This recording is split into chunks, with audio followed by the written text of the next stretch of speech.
ایک وسیع و عریض سلطنت کا بادشاہ اپنی رعایا پر نہایت مہربان تھا، مگر اس کے دل پر ایک خواہش کا بوجھ تھا۔ اس کی کوئی اولاد نہیں تھی۔ ملکہ بھی خاموشی میں ڈوبی رہتی اور محل کے کمرے بچوں کی ہنسی کے بغیر ویران لگتے۔ ایک دن محل کے دروازے پر ایک فقیر آیا۔ اس کی آنکھوں میں نور تھا اور چہرہ سکون سے بھرا ہوا تھا۔ بادشاہ نے عاجزی سے کہا، بابا، میرے پاس سب کچھ ہے مگر اولاد نہیں، کوئی راہ دکھاؤ۔ فقیر نے کچھ دیر سوچا، پھر نرم لہجے میں بولا، بادشاہ سلامت، آپ کے محل کے پیچھے ایک پیڑ ہے، اس کے نیچے جا کر اپنا تھیلا پھیلائیں، جتنے پھل اس درخت سے آپ کے تھیلے میں گریں گے اتنے ہی بچے آپ کو نصیب ہوں گے۔ بادشاہ حیران رہ گیا، کیونکہ سب جانتے تھے کہ وہ درخت صدیوں پرانا ہے اور اس نے کبھی پھل نہیں دیا۔ دل میں سوال تو اٹھا، مگر فقیر کی آنکھوں کی روشنی نے اسے مطمئن کر دیا۔ اگلی صبح بادشاہ اکیلا اس درخت کے نیچے گیا۔ ہوا بالکل خاموش تھی، شاخوں پر صرف پرندوں کے گھونسلے تھے۔ بادشاہ نے آہستگی سے تھیلا پھیلایا، سر جھکایا اور دعا کی۔ کچھ دیر گزری، کچھ نہ ہوا۔ پھر اچانک ایک جھونکا آیا اور حیرت انگیز طور پر 2 پکے ہوئے آم سیدھا بادشاہ کے تھیلے میں گرے۔ بادشاہ کی آنکھوں سے آنسو بہہ نکلے۔ اس نے آموں کو سینے سے لگایا اور دوڑتا ہوا محل واپس آیا۔ ملکہ انتظار کر رہی تھی۔ بادشاہ نے آم اس کے سامنے رکھے اور کہا، فقیر نے کہا تھا ہم دونوں یہ پھل ساتھ مل کر کھائیں گے، تب دعا قبول ہوگی۔ ملکہ مسکرائی۔ دونوں نے آم کھائے۔ ان آموں کی مٹھاس میں قسمت کی چمک گھلی ہوئی تھی۔ وقت گزرا، ملکہ کے چہرے پر خوشی کی جھلک آنے لگی، اور جب وقت آیا تو پورا محل جگمگا اٹھا۔ ملکہ نے جڑواں بیٹوں کو جنم دیا۔ شہر کی گلیاں خوشی سے گونج اٹھیں، ڈھول بجنے لگے، شکرانے کے نعرے بلند ہوئے۔ بادشاہ نے آسمان کی طرف دیکھا اور کہا، بادشاہ نے آسمان کی طرف دیکھا اور کہا، یہ بچے میرے خدا کا انعام ہیں اور اس فقیر کی دعا کا کرشمہ۔ دونوں شہزادے جوان ہوئے، ایک دانائی اور سخاوت کی مثال بنا، دوسرا بہادری اور حوصلے کا نمونہ۔ رعایا کہتی، ہمارے ملک کا مستقبل ان 2 شہزادوں کے ہاتھوں میں ہے۔ جب شادی کا وقت آیا تو محل میں جشن باندھ دیا گیا۔ دور دور کی ریاستوں سے شہزادیاں بلائی گئیں، کوئی سونا لائی، کوئی غرور، کوئی حسن و زیبائش۔ چھوٹا شہزادہ خوش تھا مگر بڑا خاموش بیٹھا تھا۔ بادشاہ اور ملکہ نے بار بار پوچھا، بیٹے تمہیں کون پسند آئی؟ مگر وہ سر جھکائے رہا۔ آخر ملکہ نے مذاق میں کہا، کیا بات ہے، کیا سنگترے کی شہزادی سے شادی کرو گے؟ یہ جملہ مذاق میں کہا گیا مگر بڑے شہزادے کے دل کو چھو گیا۔ اس نے سنجیدگی سے سر اٹھایا اور بولا، ماں، اگر قسمت میں ہوا تو میں سنگترے کی شہزادی سے ہی شادی کروں گا۔ محل میں لمحے بھر کو خاموشی چھا گئی، سب حیران رہ گئے۔ چھوٹا بھائی ہنسا، بھائی ایسی کوئی شہزادی دنیا میں نہیں، مگر بڑے شہزادے کے چہرے پر عزم کی لکیریں تھیں۔ اس نے قسم کھائی، میری دلہن وہی ہوگی جسے سنگترے کی شہزادی کہا جائے۔ سب نے سمجھایا مگر وہ اپنے فیصلے پر قائم رہا۔ آخر چھوٹا بھائی بولا، بھائی اگر تم جا رہے ہو تو میں اکیلا نہیں رہوں گا، میں تمہارے ساتھ چلوں گا۔ یوں دونوں بھائی ایک نئی آزمائش بھرے سفر پر نکلے۔ ایک گھنے جنگل میں پہنچے جہاں ایک سنگترے کا درخت تھا۔ درخت کے نیچے ایک آدمی پہرا دے رہا تھا۔ بڑے شہزادے نے پوچھا، بھائی تم یہاں کیوں پہرا دے رہے ہو؟ مگر وہ سر جھکائے رہا۔ آخر ملکہ نے مذاق میں کہا، کیا بات ہے، کیا سنگترے کی شہزادی سے شادی کرو گے؟ یہ جملہ مذاق میں کہا گیا مگر بڑے شہزادے کے دل کو چھو گیا۔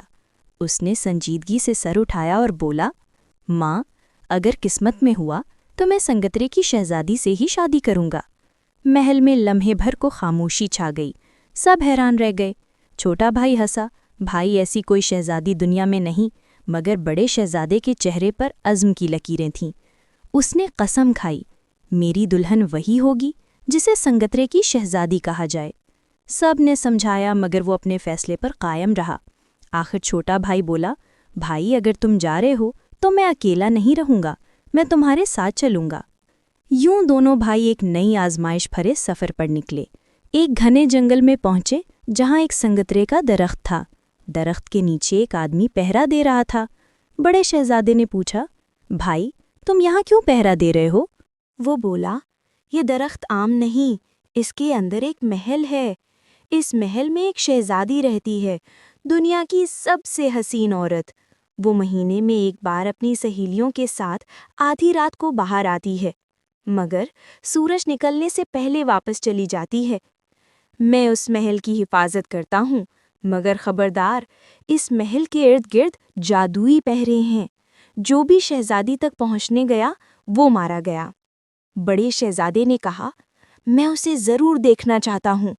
پہرے دار نے منع کیا، مگر آخرکار کہا، چلو اگر تم بضد ہو تو آج رات آؤ، جھاڑی کے پیچھے چھپ جانا، جب شہزادی نکلے تو دیکھ لینا، مگر آواز نہ کرنا، ورنہ موت یقینی ہے۔ رات آئی، دونوں بھائی جھاڑیوں میں چھپ گئے۔ درخت کے تنے سے روشنی پھوٹنے لگی، ایک ایک کر کے لڑکیاں نکلیں، آخر میں شہزادی آئی، اتنی حسین کہ چاند نے اپنی روشنی چھپا لی۔ دونوں شہزادے دم بخود رہ گئے۔ صبح ہونے کے پہلے شہزادی اپنی سہیلیوں کے ساتھ واپس چلی گئی۔ اگلے دن انہوں نے پہرے دار سے ملاقات کی۔ بڑے شہزادے نے کہا، میں اس شہزادی سے ملنا چاہتا ہوں۔ پہرے دار نے کہا، یہ ممکن نہیں، جو کوئی اس کے پاس گیا وہ پتھر بن گیا۔ البتہ اگر تم سنتری کے درخت کے 2 پھول حاصل کر لو تو تم اس جادوئی محل تک پہنچ سکتے ہو، مگر درخت کو چھونا منع ہے، پھول توڑنا گناہ ہے۔ صرف وہی پھول کام آئیں گے جو خود بخود گریں، مگر زمین پر گرنے سے پہلے پکڑنے ہوں گے۔ اگلے مہینے وہ پھر آئے، 3 دن کوشش کرتے رہے مگر کچھ نہ ملا۔ چوتھے دن طوفان آیا اور 2 پھول درخت سے گرے۔ بڑے شہزادے نے تیزی سے ہاتھ بڑھایا اور زمین پر گرنے سے پہلے پکڑ لیا۔ پہرے دار نے خوش ہو کر دونوں کو دعا دی اور جادوئی محل کا راستہ بتایا۔ وہ اندر داخل ہوئے تو آگ، پتھروں کی دیواریں، آئینوں کے جال، ہر طرف رکاوٹیں تھیں، مگر دونوں بھائیوں نے ہمت نہ ہاری اور ایک دوسرے کا سہارا بنے رہے۔ آخرکار وہ ایک بڑے ہال میں پہنچے۔ سامنے سنگترے کی شہزادی سنگ مرمر کے تخت پر بیٹھی تھی۔ اس کے چہرے کی روشنی نے دونوں کو پلک جھپکنا بھلا دیا۔ بڑا شہزادہ آگے بڑھا اور پھول شہزادی کے قدموں میں رکھ دیا۔ اچانک محل ہلنے لگا، جادو ٹوٹنے لگا اور روشنی ہر طرف پھیل گئی۔ شہزادی مسکرائی، آخر کوئی آیا جو میری تقدیر بدلنے والا تھا، مگر ابھی آخری آزمائش باقی تھی۔ دھواں اٹھا اور اس میں سے ایک دیو نمودار ہوا، آنکھوں میں آگ، ہاتھ میں تلوار۔ شہزادی نے کہا، یہ دیو میرے محل کا قیدی بان ہے، جب تک کوئی اسے شکست نہ دے میں آزاد نہیں ہو سکتی۔ دونوں بھائیوں نے تلواریں سنبھالیں۔ دیو نے حملہ کیا مگر انہوں نے بہادری سے مقابلہ کیا۔ چھوٹے بھائی میں موقع دیکھ کر جادوئی پھول کے پتے دیو کے جسم پر ڈال دیے۔ دیو چیخ مار کر دھوئیں میں بدل گیا۔ محل کا جادو ٹوٹ گیا، قیدی آزاد ہو گئے۔ شہزادی شکر گزار نگاہوں سے دونوں کو دیکھتی رہی۔ کچھ دن بعد شادی ہوئی۔ پورا شہر روشنیوں میں نہایا ہوا تھا۔ ڈھول بجے، چراغ جلے، نعرے گونجے۔ فقیر ایک کونے میں خاموش بیٹھا مسکرا رہا تھا، گویا اس کا مشن مکمل ہو گیا ہو۔ بڑا شہزادہ انصاف اور دانائی سے حکومت کرنے لگا۔ چھوٹے نے سنگترے کے محل کو عوام کی خدمت کا مرکز بنا دیا، اور وہی درخت جو کبھی بنجر تھا اب محبت اور امید کی علامت بن گیا۔ لوگ اس کے نیچے بیٹھتے، ہوا سے کہانیاں سنتے اور یہ قصہ اپنی اگلی نسلوں کو سناتے۔ یوں 2 پھولوں نے ایک سلطنت کی تقدیر بدل دی۔